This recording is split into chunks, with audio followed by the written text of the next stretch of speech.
I come from the Lapland Center for Economic Development, Transport and the Environment, and I'm the Director General. There are some words about my organization.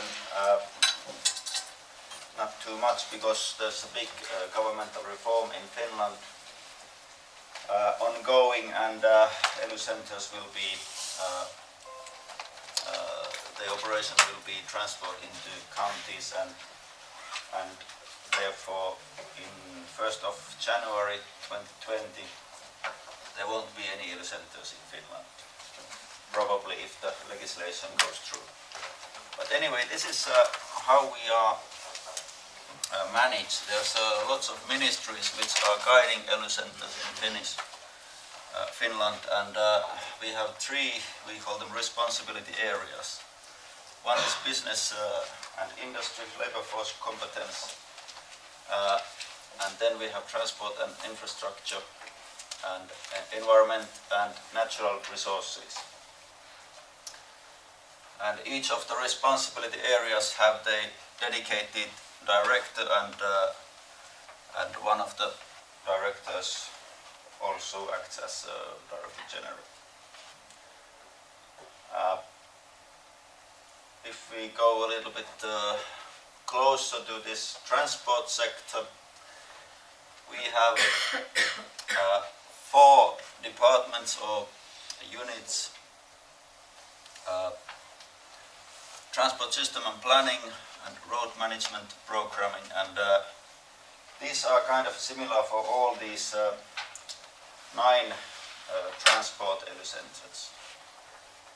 And then Lapland ELU center, we have this Northern Investment and Maintenance departments, and those take care also for the Lapland Kainuu region and Northern Ostrobothnia region. So we take care of the investments and maintenance in, so to speak, half of Finland. So that's quite a large area. And in this organization we have, in this transport sector, we have 53 people working at the moment. So we are not doing any planning, everything has been outsourced, so we are just guiding the planning, for example, monitoring contracts and so on.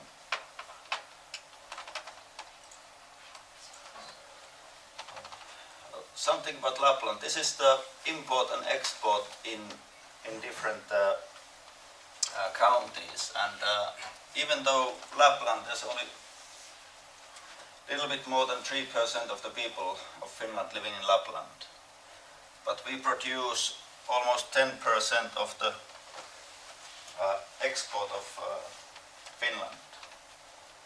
So we are quite an overachievers. And we are actually the 4th biggest export county in Finland. So that's quite a lot. And this doesn't even count tourism at all. It's just companies that do the export. And the other thing is that lots of companies have their headquarters in capital region or Helsinki area, and some of the export is dedicated into the headquarters, even though the production will be done maybe somewhere else. So this is quite significant, and this is actually growing. If we speak about tourism, Lapland is quite big in tourism, as it is in northern Norway as well. But compared to Finland, if we speak about half a year in the mid-winter, there is Uusimaa County and Lapland are the biggest tourism destinations overall. And if we have a look at the foreign visitors, foreign tourists, Lapland is the biggest, even bigger than Uusimaa. And these numbers are growing also quite a lot. For example, this season, Lapis area, those numbers will be about 20% higher. And also the reservations for the next winter shows that there will be even higher numbers next year. So the situation looks very good. And at the moment, this creates and generates a lot of investments in tourism, in hotels and so on. A couple of 100 millions altogether in Lapland area. The other thing is that tourist numbers in the summertime are much less, so all these tourist organizations, they have now concentrated that they market only the summertime, because winter is let's say full, so all the efforts are done for the to increase the summertime tourism.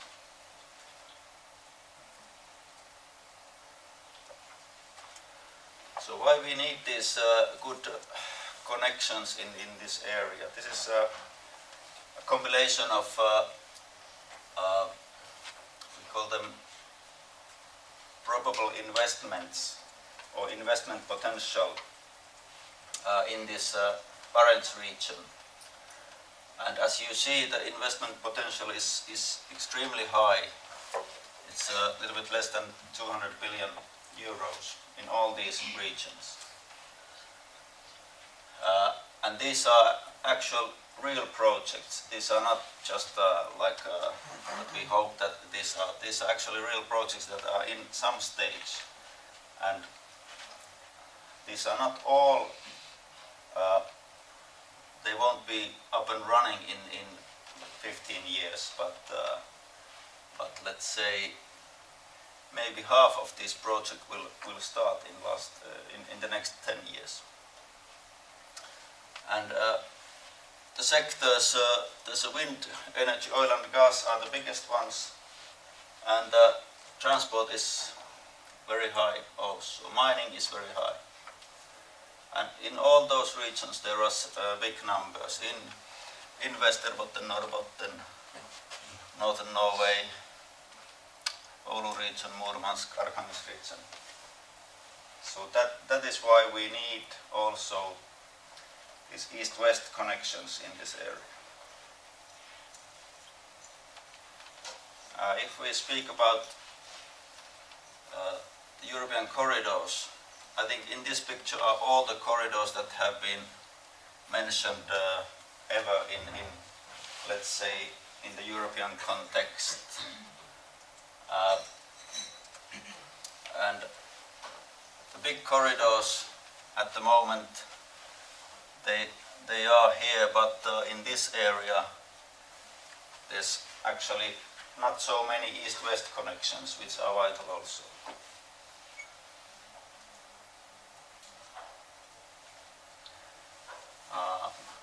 This is the large development project on the Finnish side, which actually are ongoing at the moment, or some of these have been completed already. There are several projects up here. For example, this Kemi-Oulu, that's ongoing still, and most of this one is ready, but there are still some works ongoing. But again, not so many east and west connections.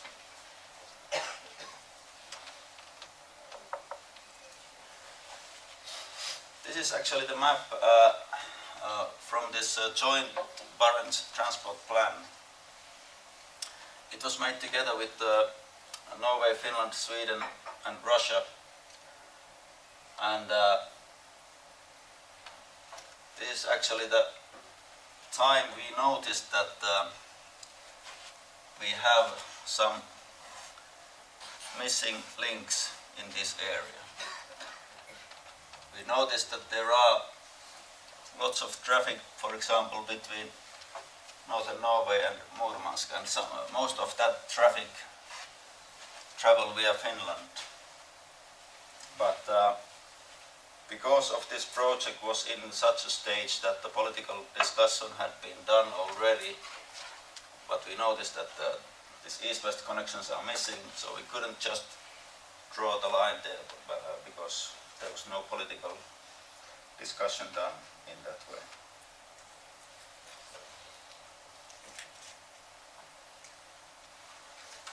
And this is also from the joint Barents transport plan, and we have noticed the cross-border road corridors, and again we are missing those east and west connections.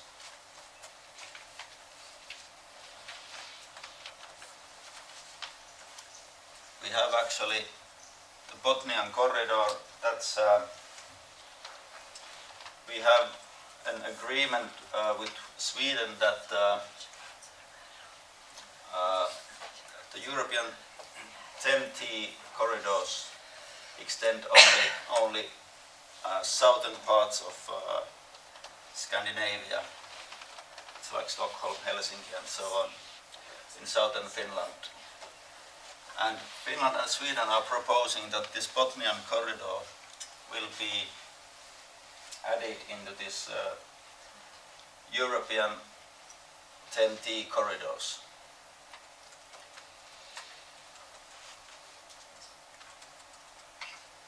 So that was quite a big discussion, quite a long discussion with the Swedes, that there was an agreement that we tried to get it into this European context, but now it's been agreed and hopefully it will be there in the future.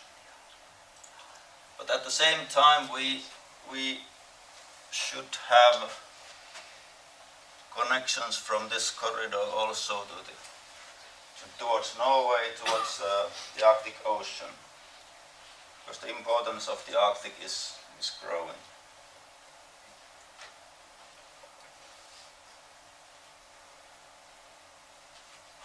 We have several connections to Norway and Sweden and Russia.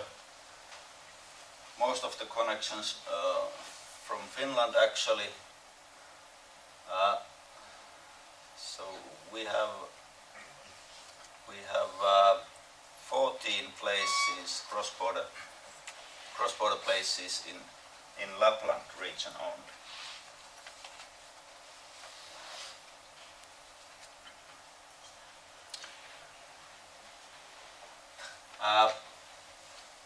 I spoke to you about the export, and most of it is done by the big companies in Kemi-Tornio area, and in Rovaniemi there's a snow scooter factory.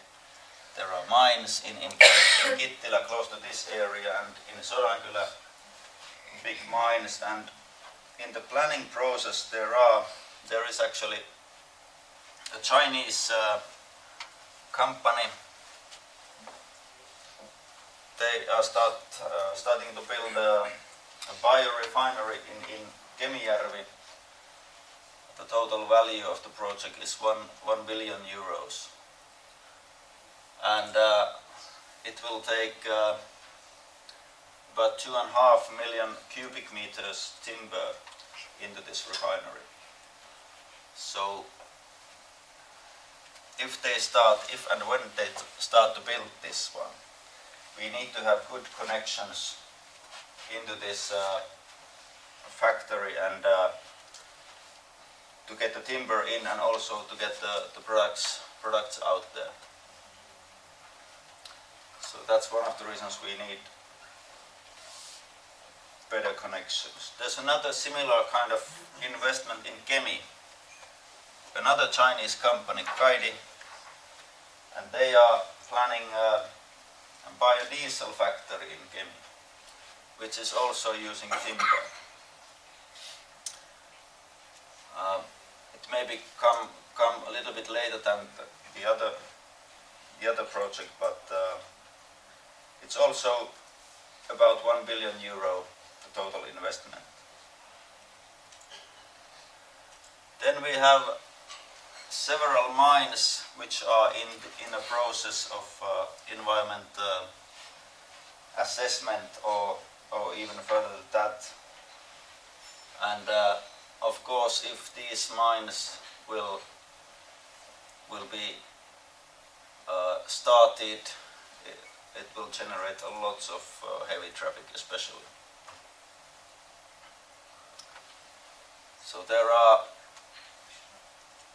actually on the Finnish side there is a iron ore, phosphate, platinum metals, gold mine, and copper and nickel mine. So it is actually not it's not hanging from the global prices of certain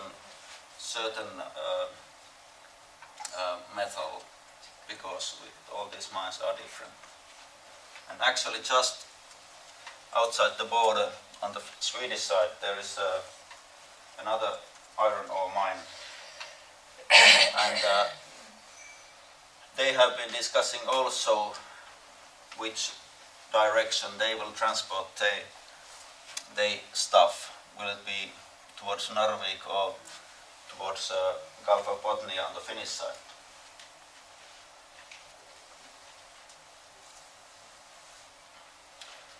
And if we speak about tourism, I showed you earlier the numbers, how much tourists we have, and these are actually the biggest tourist places put on the map, and there's loads of those.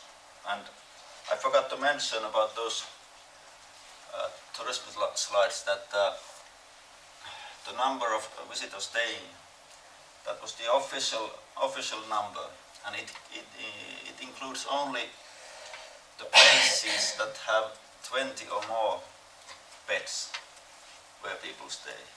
It's not. It doesn't count, for example,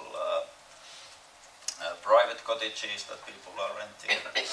It doesn't count Airbnb and such stuff. So the number of tourism is much bigger than in those official figures. And the future looks very bright in tourism sector.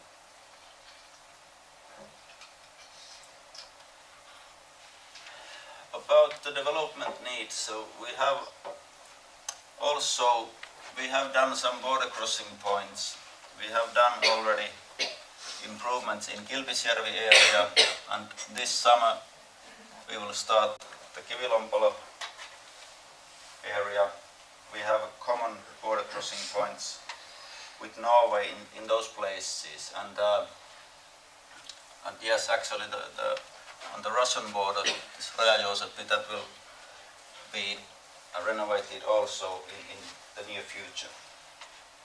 And the other two on top of Finland, those will be, I'm sure those will be in 5 years time, those will be renovated as well.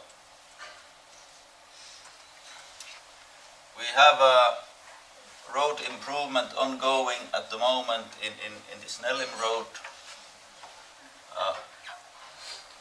It's not really an international road. It doesn't.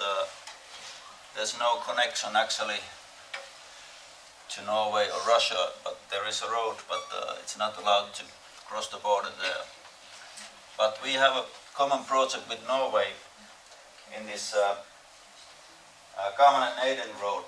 We are applying money from the European Union, and hopefully we will get the decision this year that there will be improvement of that road. And that road will create one east-west connections from Russia, Norway, Finland, and towards Norway. I'll come back to that later. So this is it. So we have the improvement on this road, and there is a connection on the Norwegian side. We are the 92.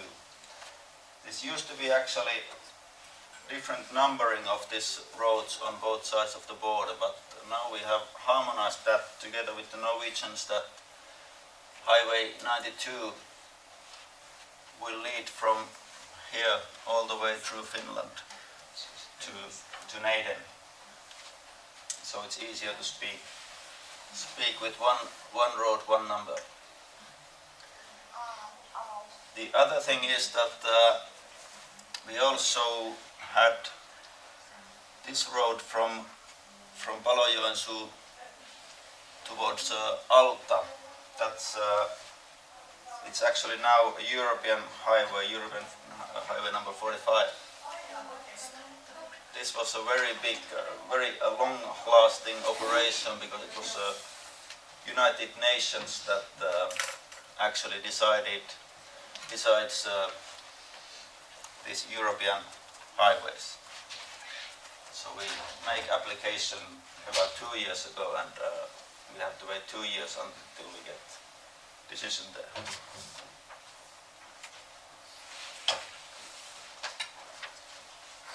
This is actually a slide from the Vegvesen Norway. Listed some improvements in this network.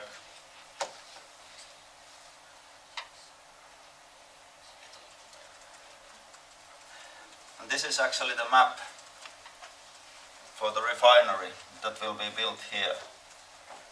So those are the roads that needs to be improved, because we need to have this all this timber into the factory. But the main directions are, it's about this highway number 5. We are from Kuusamo, Kemijärvi, Sodankylä, and then Highway 82, which is actually from the Finnish-Russian border crossing point, Salla-Kelloselkä, towards Rovaniemi. So these will make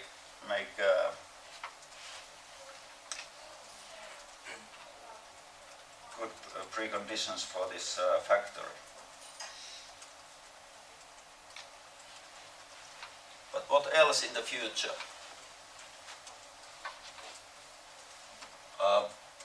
I want to mention again this European network, 10T corridor extension. And we need to have connections also into the Arctic. We know that there are Arctic policies. The European Union have their own Arctic policy. China has made Arctic policy. Norway has made Arctic policy. And also Finland have made. And in those policies they recognize the importance of the Arctic and the potential of the minerals in the Arctic. So therefore the accessibility with all transport modes is vital in this area, including data. There's been lots of talks about the northern cable connections. We are northern sea route. I'm not an expert in this data connections, but it will diminish the time that data is traveling, let's say a few milliseconds between Europe and Asia. I don't understand how it's profitable, but people say that it's profitable. Maybe it is. Then there's bioindustry, biorefineries, biodiesel factories and so on. And other forest-based developments, they generate a lot of transport. Fishing industry in Norway, it's very big. It's about 1 million tons annually of fish traveling by trucks towards Finland. Lots of them travel to Finnish refineries that make different products out of the Arctic salmon, but some of that salmon is going to Helsinki-Vantaa airport and is flown away into Japan. I think the time frame was that in 36 hours, by catching the fish, it will be on the table in Japan. And there's a big increase in fish industry. I'm sure that Norwegian colleagues can confirm, but I've heard that it will be multiplied. Maybe it will be 4 times bigger in the future. After that, there was the problems in Chilean salmon, so maybe that maybe it's 6 times bigger in the future. There has been discussions about the direct connection, flight connection from Rovaniemi to China, and maybe that's one of the channels for the salmon also to travel to China. But future mines, there's lots of future mines, and this Sakatti is a very big mine, and it's a very rich mine also. So that's one that we are looking forward very closely. Sotkamo mine is not in the Lapis area, just south of Lapland in Kainuu region. But all these development projects, we also need port and passage development in Kemi harbor. So we need a deeper passage into the harbor. And we need those Arctic connections. Finally, there was a common study between Finland and Norway about this Arctic railway. And 2 months ago it was published that the alternative that Finland and Norway are looking further is the connection via Rovaniemi to Kirkkoniemi, the Arctic railway. So there will be future studies for that railway, and the preliminary discussions from the European Union officials, they have said that maybe 40% will be the European Union support for this project. So that's quite high. This is part of the big picture, including Helsinki-Tallinn tunnel, and it's improving the Finland's logistic position towards Asia and towards Europe. And of course it relates to Northern Sea route, this all. We know there's a global temperature change. It's a bit slow, the spirals, but they're coming there. The Arctic sea ice volume is diminishing all the time, and the diminishing is accelerating, and the global temperature is rising. So it may lead to this, that Northern Sea route is much easily navigable in the future than it's now. Actually, in February there was first tanker passing the Northern Sea route. And here are some news from last winter, actually this winter and last winter, 17 and 18. So there has been extremely warm temperatures in North Pole. So about 20 degrees Celsius higher temperatures in the North Pole. So if it's, let's say, -5, normally there's -25 at least, so there won't be, it won't create any new ice. So that's one of the major facts that leads diminishing of the Arctic ice volume. So that's my presentation. If you have questions, so I'll be happy to answer.